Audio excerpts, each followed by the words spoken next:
I'm a pineapple whore.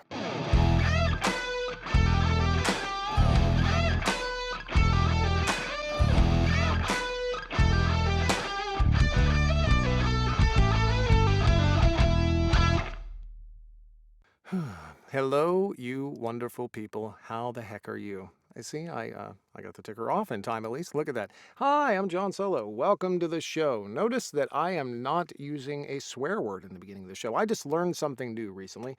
Not that I care about this at all, but apparently even less people are going to see our videos if I swear in the first 30 seconds. There's some sort of authority. Someone's in charge of this YouTube thing, and it ain't me. So as much as that annoys me, and by the way, I would also like to show sexy things up there too, I can't do it. Has it been 30 seconds? Has it been? I don't know. I'm going to give it another 30 seconds here, and then I'm going to start swearing like a sailor. Like Cheryl Kaiser, you might say. Yes, crowd, it's not actually a plant. So here's what's happening. First off, if you're a fan of the show at all, you know the history of the pineapple. Thank you, Victoria Sue and B.A. Tortuga and several other people for supporting the pineapple. If you're not, I'm going to tell a quick story. A couple of years ago, actually, let's bring our guest. He's cool as fuck. Hey, how are you, Kurt? You were probably just in the middle of taking your pants off and I brought you on. Hey. Hey. Curt Bonnem, back for a second time in 2 weeks. One of the most widely viewed on our Facebook private group 10-minute videos that I've ever put up. So apparently people like you. I didn't even bother with YouTube because it got cut off in the middle. And I looked at it, I was like, well, I missed an opportunity there. So, hey, welcome back to the show, buddy. How's everything? Glad to be back. Doing good, doing good. So tell So, me about this pineapple. do you know okay, we know a pineapple is a lovely, delicious fruit and it's refreshing in the summer, but what else do you know about the symbolism behind a pineapple in relation to sex in the 21st century? I Nothing, huh? Yeah, me Nothing. neither. No, Me neither. is I this the didn't. kids to I understand didn't. this or something? I didn't either. Apparently, if you have a pineapple keychain, a pineapple thing on your car, it means you're a swinger. I didn't know Hmm. this. So, in Okay. a fit of hilarity a couple years ago, you ever have a line in one of those books where you just die laughing? It's the funny. You know the author also was laughing at it too. It's one of those ridiculously. So this one was, I'm a pineapple whore. And I said it in that voice because that was the character. So we thought it was so funny. We cracked up about it, me and the rest of the crowd in Discord. So it was maybe 2 weeks later. One of my good friends sent me a box of business cards to take to a convention I was going to very soon after that. They said, we were very specific. We didn't want any contact information on these business cards. I would present it and say, hi, I'm John Solo. If you have, and it says on the front, if you have to ask my rate, you can't afford me. That's the first thing it says on it. Cute. Then you flip it over and it just says, John Solo. I'm kind of a big deal. Then I'm a pineapple whore at the bottom. So that was my business card that I was handing out at GRL, a gay romance literature convention that's the largest of its type in America.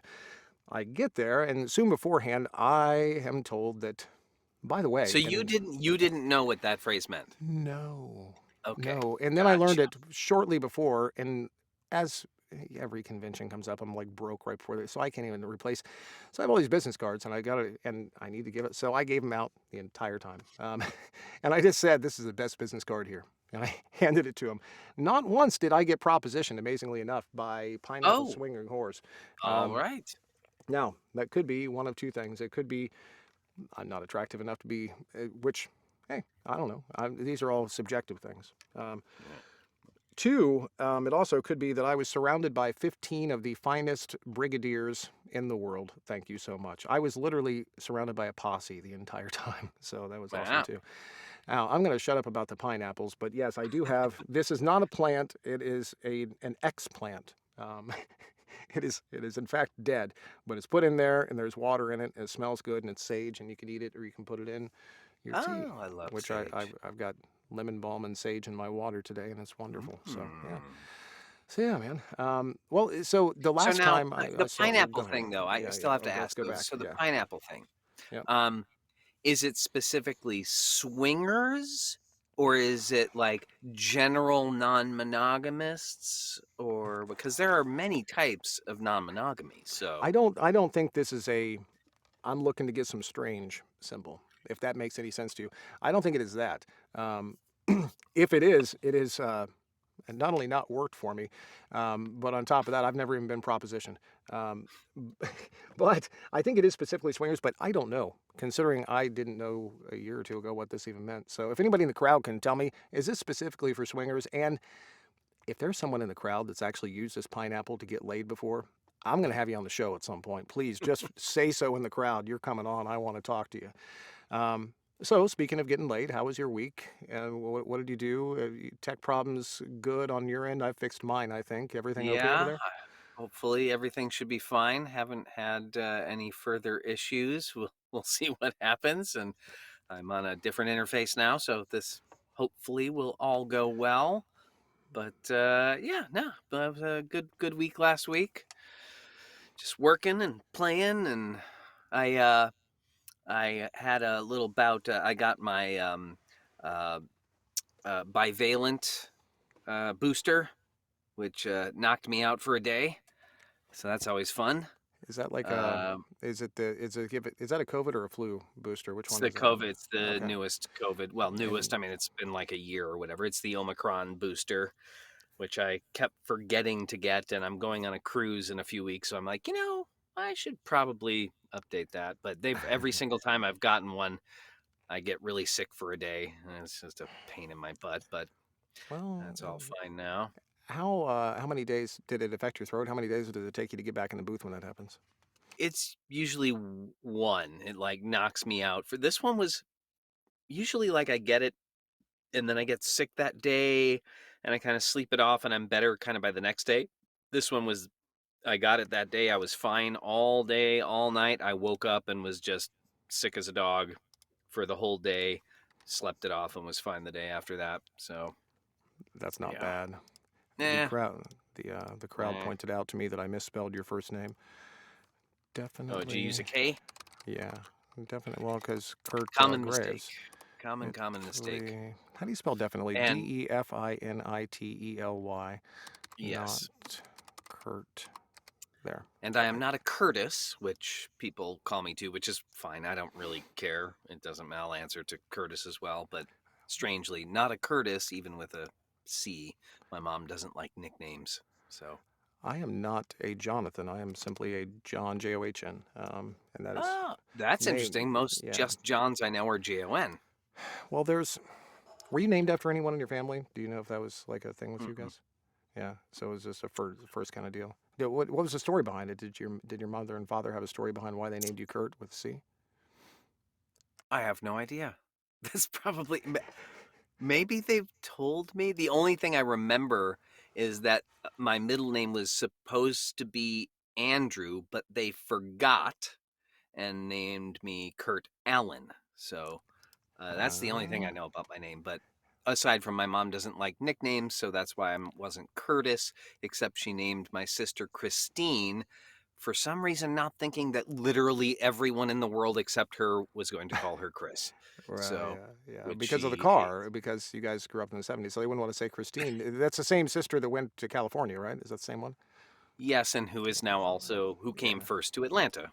yeah, Um, yeah. led me here as well. She's Our the our Pied Piper for me. our friend Betty T in the crowd. Betty T, by the way, is she's a friend of ours, and she also does a lot of book reviews too. So if you ever see Betty T, be really nice to her. It didn't work for me, but anyways, pineapples are used as a secret way for swingers to identify each other. If you see someone wearing an upside down pineapple badge or pin, it means that they're actively looking for a partner swap. An upside down pineapple on someone's front porch can be seen as an invitation to join a swinger party.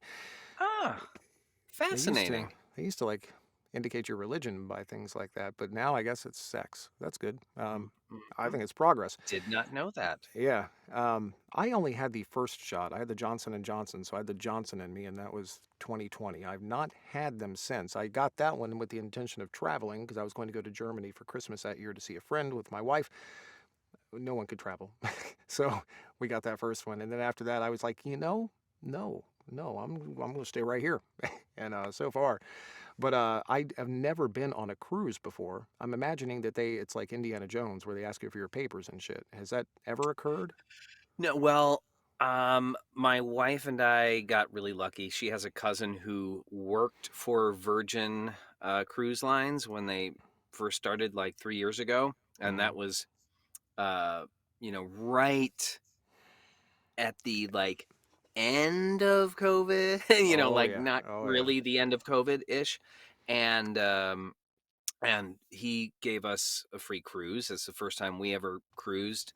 And that time they were very like, you tested at, when you got there, you tested, you had to wait until you got on the ship, all that. Now there's nothing, they don't require any tests anymore, anything anymore. And we've now, this will be our third. We went on one last year as well, and that was all fine. And this will be the last because he no longer works for Virgin. So this is our last dip in the trough of the free cruises. But we're very grateful for for the opportunity. One a person in the Trace actually said that you remind her of Richard Dreyfuss. Do you get that a lot? That's a new one. Never heard that. I have not heard that one. I'll Perhaps you take were it. a He's great, boy. oh, hell of an He's actor. he's a classic. Yes. Have you seen? I don't mean to be political here, and this is not. It's just political for me and you. Have you gotten the emails? Or you're in SAG, right? Have you gotten the emails Yeah. about the Mhm. rallies and everything else going on here? Um, Yeah, we have one coming up in Atlanta. It's weird here in Atlanta because nobody's actually picketing anywhere. mhm. Um, but they have like rallies where They were everybody from SAG gets they sent together. like a "We will provide you signs and stuff" Yeah, email, which I was like, oh my signs and gosh, shirts and yeah. that's very convenient. By the way, Tracy pointed out it wasn't Richard Dreyfuss. That is Richard Dreyfuss. She says it's your nose. It reminds her of Richard Dreyfuss, and I don't. That's a very specific thing. I don't know exactly That what it is is. I very don't see it, specific. but she is. She's got an uncanny eye for that type of thing. Um, I was thinking as well that you would probably be Richard Dreyfuss isn't doing much right now, but you would be great as an acting double for him. Beyond that, I got sidetracked in my mind for a second because I was thinking of Mr. Holland's Opus and I was thinking of you in it, and you would have done great, man. Ah, yes, love that Yeah, movie. yeah. What do you? So I found myself the last few nights, and I was actually thinking of the show again. I was thinking of you. Not in a let's not even go down that avenue. What I'm talking about is in the evening when you're done, right, and you got a few seconds, and there's no one with you. It's not your wife. There's no responsibilities, and you can chill for a minute. I have a spot in the house where I go to do that sort of thing, and I sit down and relax. And um, but something always then I pick up my phone and I go down a rabbit hole. And I have a couple favorite rabbit holes. What I'd like to know for you when you get that opportunity, what do you do? What do you surf? What do you look at? Or do you look at anything? Do you just take your shirt Oh off and yeah. bask in the Oh no, light? I'm terrible with that, of course, as most of us are now. Yeah, I will certainly get sucked down those rabbit holes. Um, lately, it's been World of Dance videos.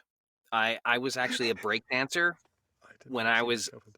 yeah, when I was a teenager and like great it was like junior high it started into high school. I Hmm. was a break dancer and I actually taught break dancing. My moniker was Professor Pop. Um, anyway, I have always loved I didn't street know that. dancing, hip hop dancing, break dancing, and all that. And animators, really good animators, what it's called now. It's not popping, it's animators. And these World of Dance videos are like there are people who just do stuff that is mind blowing that they can do with their bodies, And yeah, I will get totally sucked down that rabbit hole and just watch tons of videos of these dancers. I find it highly enjoyable. Like, I really, really love it. I've never seen. Okay, so World of Dance. That's what it's NBC. Is this like a regular? I've never seen this before. No, it's actually a dance competition that's held all over the world. Um, and I've never seen it actually I on TV. I It got it but now. you can watch them on YouTube and all that stuff. And I know they Atlanta is a big spot for them, and they are either having or just had one. And I was like, I need to go to one of these. But when I looked, it doesn't Holy look like they crap! even have like the public can go watch. I think it's just the competitors. Look at this, Um, guys. That's I can't take this full screen, but you guys can look at the. There's like a. I don't even know how to describe it. A guy in a green suit. He's leaning over. He's obviously in some sort of dance pose. There's a couple people on either side. Yeah, okay, we're looking at crazy already. This reminds me of that Ooh, I European think deal. I may have seen that one. It's Yeah, really cool. That looks absolutely cool, man.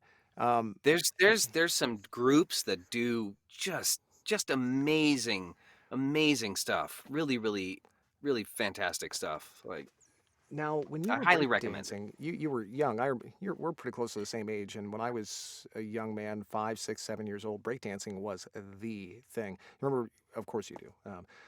Electric Boogaloo, all that. So Oh, I yeah, yeah, okay. yes. I So mean, I was a huge Breakin fan, and yeah, yeah, anyone that was in the Beat '80s, like Street. that was yeah.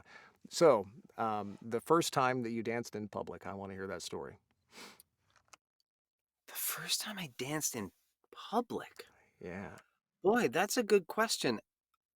I'm gonna guess it was probably at the local roller rink. I used to go roller skating every week, and me and a friend of mine both were breakers, and created some routines. And then at this one point, this was probably in like 82 or 3, maybe ish, maybe 84. Um, and they would stop the roller skating, and they would let the break dancers go into the middle and have breaking battles. Oh my And God. yeah, and we would go and like do our routines, and yeah. Yeah, Uh, that's probably the first time I performed that in public, yeah. I've got questions, but first I have to answer one of the crowd. They'd asked about Electric Boogaloo. It's actually, I think it's called Breakin', and Breakin' is B. Break-in and Yeah, it's not the full the sec breaking, no G. yeah, break-in, and then there was Boogaloo Shrimp, who was the popper in that, Yeah. and then was it number 2, Breakin' 2 Electric Boogaloo, right? Yeah. Yes, we have a street in Westerville, electric. Well, anyways, these things were huge back in the day. When you got out there, that feeling of my body's not going to do this, I'm sure happened to you. Was there any incident that happened during that first dance? Was there any like a close malfunction, anything like that? I don't remember if there was. I probably Yeah, would yeah. remember if there was, so I don't think there was. And My luckily, brother. I was endowed with a lot of confidence, so I didn't really worry about what I was gonna do. Luckily, I was a fool. So, Yeah, well, yeah, I tried to break dance. I have 3 older brothers, and one of them was pretty good at it. We lived in a little town in southern Ohio, and we had a parade every year. It was a full week festival in the town. Every little town in America has one. Ours was named after the parade at the end of it, called the Parade of the Hills, and it was freaking huge. And they had this contest with dancers, and breakdancing was big. It was '83. I remember the year. My brother was 7 or 8 years older than me. He signed up for this dance contest and he had his moves down. He had it together. I wanted to. I was like 5 or something. I don't know. yeah. No, I was 7. 7 years. And so I remember the outfit. I signed up and I had, first off, different colored socks. Do you remember that? You Oh had to have yeah, different colored socks. One red, one blue, right? And I was very cool. Maybe another one on top of one sock. That was also awesome.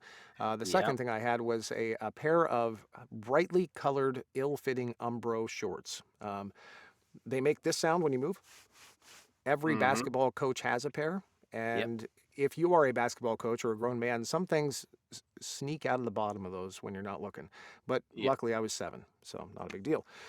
Even now, to be honest. But the final part, and this is not so we had a cutoff, not cut off. It came this way: no sleeves, no belly, a belly shirt. Ghostbusters came Ah, out came out that love summer. it. Beautiful, right? And The then the headband. You had to have headband. the. Oh, you had to. Oh yeah. I had all that going on. I was prepared. I was ready to go. At some I actually point, had my own cut off sweatshirt made printed with Professor Pop. So that's freaking awesome. I left your camera up during my entire story, so we're gonna get good actor reactions happening there based Mm. on that, because I'm really good at this. So I ended up I didn't dance. I got up and there was like 40,000, probably 20 people there, and I was so embarrassed. Did not do it. To this day, I regret it. I could have been a break dancer. It didn't happen. Yeah, Yeah. yeah. So Yeah, and I did it long. It was something, especially in my theatrical career, that would occasionally come up. Like it would just fit into certain shows where I'd end up so the last one was probably like I believe it was 10 years ago because it is a musical that was just revived in Los Angeles that I did the original version 10 years ago called Exorcistic, a rock musical parody, which is about this acting troupe that puts on their own rock musical of The Exorcist. It's just absolutely phenomenal. It's hilarious, and I played this character who I'm trying to remember what the setup was for the song, like what part of The Exorcist this was in, but where I basically came out in like full gear and did this whole rap and break danced and like it was it That is was it it was phenomenal.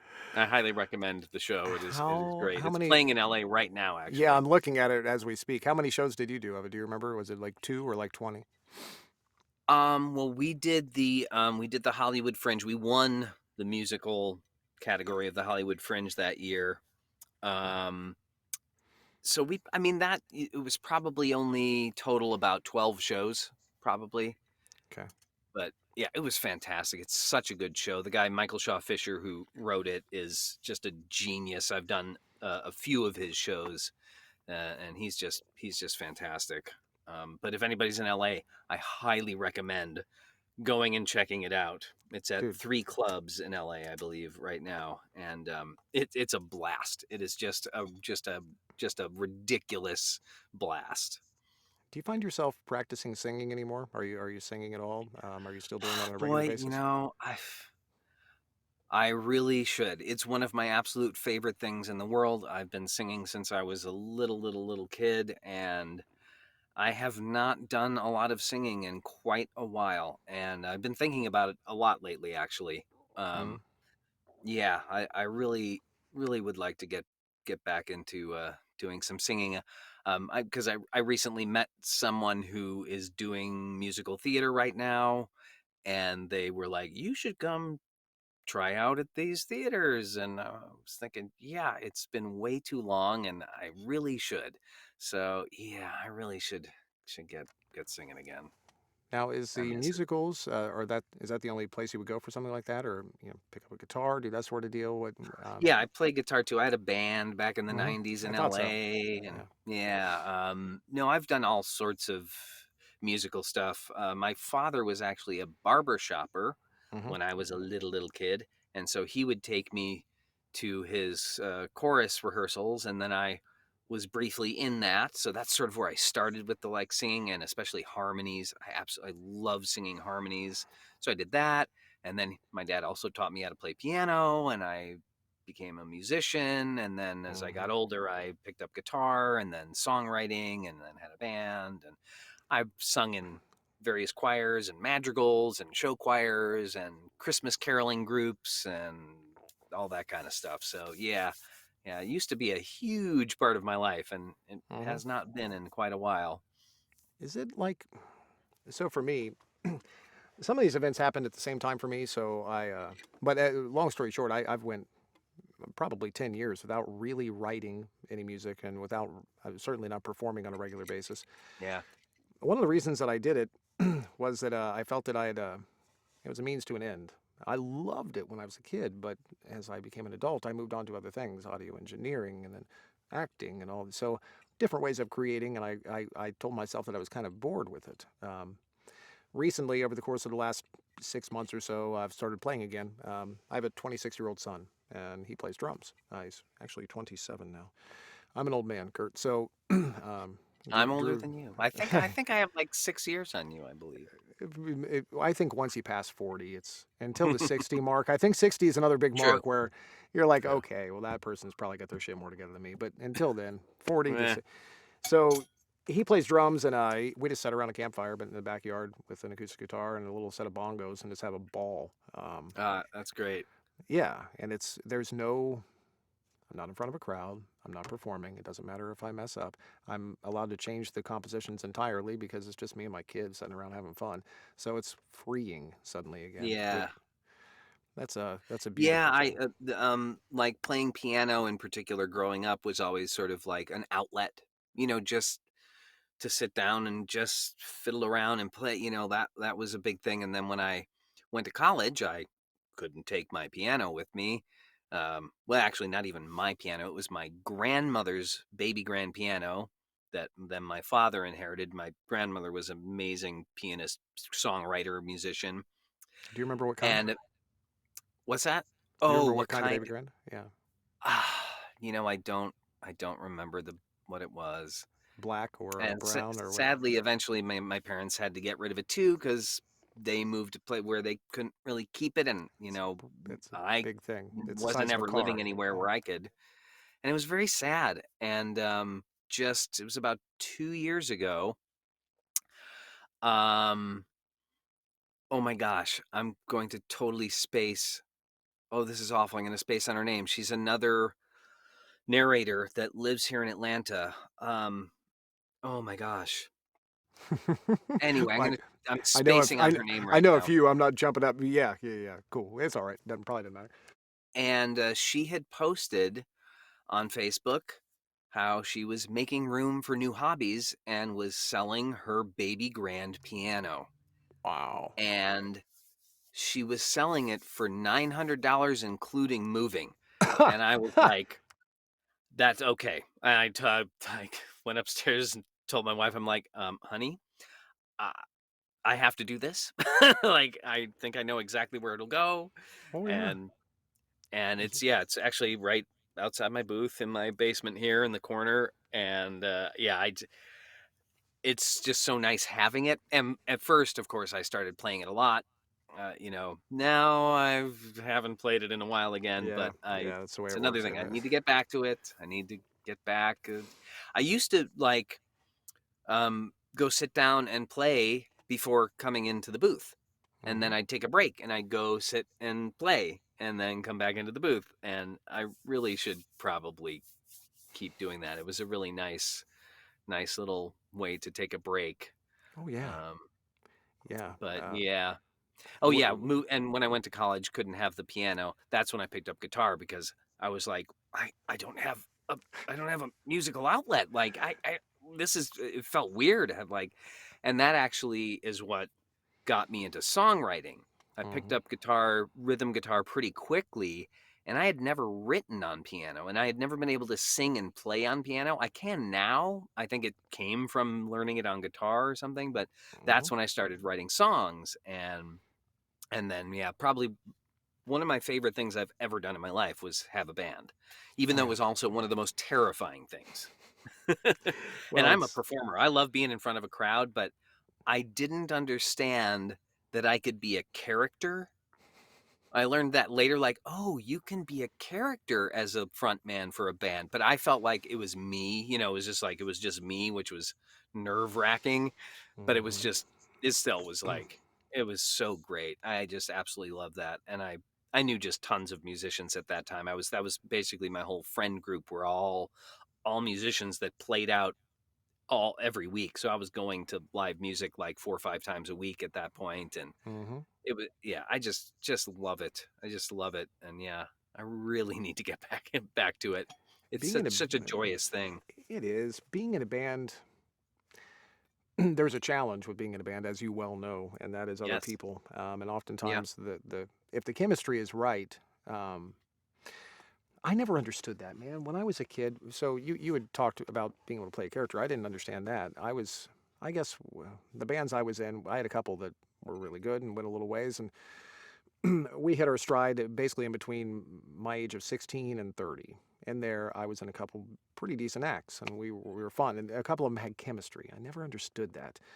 There's a Hmm. problem. It's like a marriage, really, being in a band for a Hmm. couple few years with a bunch of people. And this chemistry that happens musically is exactly like being attracted to another person sexually, I think. It's like Absolutely. it's either on or it's not. You either Yeah. And are. when it's on, it feels so good. Yeah. It elevates what you can do to another level, and you do the same for them, and it feeds off each. Oh, it's man, The just thinking Beatles. about it I mean, now. Oh, did you watch that Beatles documentary? Did I ask you about that I last still time? have not seen it. Oh, No. you gotta fucking see it. It's so Yeah. good. You will love it. But so that when you get to a point in your life where you realize, well, okay, I'm not going to be a musician full time. This is not, I have a day job now. I'm not going to be a rock star. And that took me, by the way, decades to figure that out. Mm. I didn't want to admit it. I had lost my hair before I admitted it. Um, the challenge then is to find a couple people that you not only have chemistry with that way, but that you can also, they got their shit together enough that they're not going to be flaky and assholes, and Yeah. hopefully not completely drunk. That'd be cool too. You know, drink on your own time. We're at a gig. Like, have two. Don't get trashed. By the way, that was me. So those are hard. I want to be in a band again, but I'm not sure that I can deal. I run sound for a band that I have for the last 15 years. Oh yeah. Yeah, Oh. it's a 60s act, and we do about 50 shows a year. They're an older band, and they play older music, so we get to do like community festivals and summer concert series and stuff like that. It's You really run cool. you run live sound? I run the. That's a I have the. that's a tough gig, man. That takes some talent. You just described break dancing while singing in front of a live audience in a show. No, no, running sound is like no, no. Live sound is very different. You know, like every venue is different and Yeah. you got to make it work without feedback and like correct balance and And that is not easy. when you do it right, no one knows you're doing it. That's not true. Most Exactly. people don't. But when you're doing it wrong, or if someone on stage does something wrong, I'm accessible in a club. It's not like the 20,000 seat arenas here. People can walk up and talk to me, so I get the brunt of it. But I used to be their front man when I was a kid. So I was their singer and guitar player in a cover band as a side gig for my original act, and then I went off to be in the original act, and these people are family to me, so I came back eventually and run. I do that, but this band has chemistry and they're all nice people. They're not assholes. Mm, So it's I that's show up, they give me money, and I have fun. It's easy. yeah, that's great. That was the what happened with me was it was one and only band and it was because it was actually it started because I was in a production of Little Shop of Horrors. I played the dentist, and the guy who played Seymour was a bass player and a singer. We were obviously both singers, and we became friends. And then we're like, oh, like we should like play, and it just clicked. Like we just clicked. You know, writing together and singing together. Everything was just like it's so easy and fun. And we're like, oh, okay, great. And then we like pulled in a few of our friends we knew, and oh, suddenly we have a band. And literally our first rehearsal got a phone call from another friend that I had mentioned I was putting a band together that's like, hey, I'm having a birthday a month from today at Club Lago in LA, which is like a very well known spot where a lot of famous people have played. She's like, you want to play? I'm like, guys. And so that was our first gig. And like, we got it all together and we had recorded our demo and we were starting to play out. And then my partner says, hey, I'm moving to Nashville. Ow, you fucker. And that was it. That was the end of it. And I never wanted to do it again because like I needed that partner and I didn't want to do it on my own. Hmm. And I knew that like doing it on my own, I would be really super picky. To like I would need everything to be exactly how I wanted it to be, and I sort of needed that other person to balance that out too. And yeah, so after that, I was just like, oh, there's no point. Like I don't want to keep doing this without that vibe going. And Yeah, it yeah, takes the fun, man. It takes the fun. Do you have chemistry like that with any of the people that you work for or work with now at this point in your acting profession? I have a couple people that I work with on a very regular basis, not clients, but one is Trace and another is my wife. That there is absolute chemistry there. They elevate me, and sometimes I manage to elevate them. It's a wonderful thing. Do you have anybody I like mean, that? I guess I would probably have to say my wife. I mean, she's an Mm, actress as well, okay. and we have worked together numerous times over many years now, even when we weren't together. Hmm. Um, the latest of which is, well, I'll do a little pitch now. She wrote and produced and stars in a movie called Division. It is on Amazon as well as other streaming services, and I'm in it. Hmm. It is somewhat autobiographical. If you watch it, you will see some of us in reality, but it is not entirely. So they are characters. In particular, I'm a bit of a foil at first. Hmm. Um, uh, but yeah, that was really fun getting to play that with her, and we're now working on some more stuff. We have some, fingers crossed, some very interesting, fun stuff coming up here in Atlanta theatrically that we're gonna do. Um, but yeah, probably her. But other than that, like, I haven't been doing a ton of. It's not like it used to be. I used to be in theater shows constant, like basically nonstop, Hmm. until I left Los Angeles. And there, yeah, had numerous people that really jived with and had a great time working with. So that's not quite the same. And then it's hard to say narration wise because, dual narrations, we're not really working with Hmm. people. Hmm. So, you know, that's not really happening. Um, But I miss, that is something I miss. I miss the collaboration of theater. And yeah, I've tried doing the work in my booth by myself again recently, and it worked. It's like anything else I try and to change. It worked really well for about 3 or 4 days, and I was like, "This is exactly what I needed," until it wasn't. I tend to need to have someone, especially as I get further into my acting career. I'm trying things more. I I go through a phase in the beginning of learning how to do this where I'm like, "Oh, I can do that voice, cool. I can do this voice, cool," and I'm making all these right. choices and kind of stepping out on a limb, and some work and some don't. I've got that set at this point. I've been at it a while, and I'm kind of trying some stuff again. And I need somebody to bounce it off of, somebody that I trust. By the way, Brooke said that. Oh, actually, Lissa said that she looked up and saw your Criminal Minds episode. Um, Ah, yeah, so you've got more than one fan fun. out there, um, and they're all chatting about that, which is great. The show you talked about last time about your wife, but I can't remember if we actually had, if I had learned if it had actually been finished or not. That's a big deal.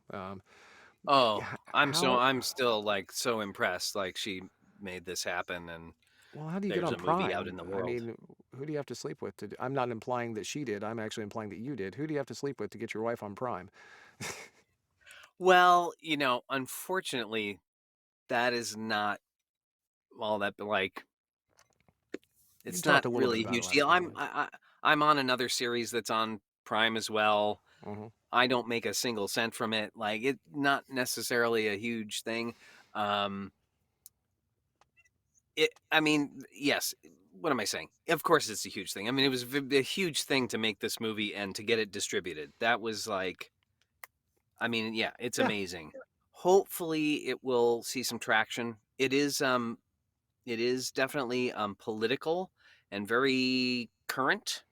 So we're hoping potentially it will maybe hit a little more in this coming year with the election cycle happening. Hmm. I think it's very, very relevant to all of that. Um, but it's tough, with just like books, like marketing. It's you got to have good marketing, and people have to see it.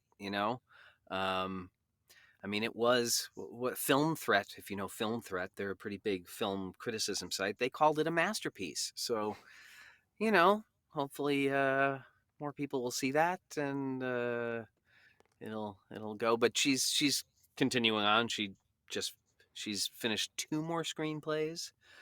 She recently finished another one that's really good. That's really good too. So she'll be looking, try and get that produced, and we'll see what She's. happens. She also has a book coming out, which I've got to she say, I narrated as maybe I well. should have had your wife on the, and I don't know if she does romance, but she sounds way more interesting, man. I mean, She's yeah, pretty cool. I I don't think I've You ever met her, so at some point along the way, that's gonna have to I happen. don't think so. I don't think she has ever met any of my narrator friends, but she will next week.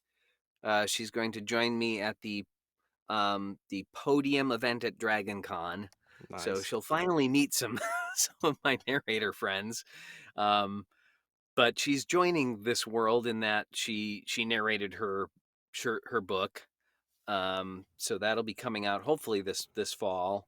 And it was funny because she when she first started doing the narration, she at first she said, "Oh gosh, like, now I understand, how hard this is what you do."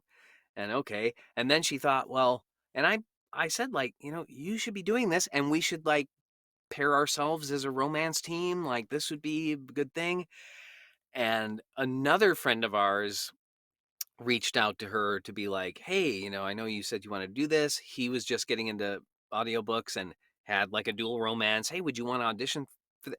And she like went to do it and like, nope.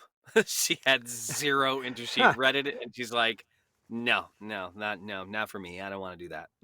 Well, Joe, my wife and I started together, and I continued. She did not. She's more than capable of it, but I don't. Oh yeah. I think that she would enjoy perhaps doing a book or two occasionally, not a book a week, Same. that I sort of think that deal. would be the exact same thing. It would have to be have to be the right kind of book Yep.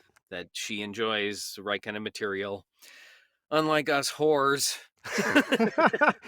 We're like, It's a "Give it to me." pineapple horror. Get it right. Hey, Yeah, you've been fantastic, dude. Really, it feels like I've known you for years. I can chill with you forever. Alyssa wanted to say thank you for sending in your audio snippet for the last Criminal Minds book. We really appreciated that for Rambling Gremlin show.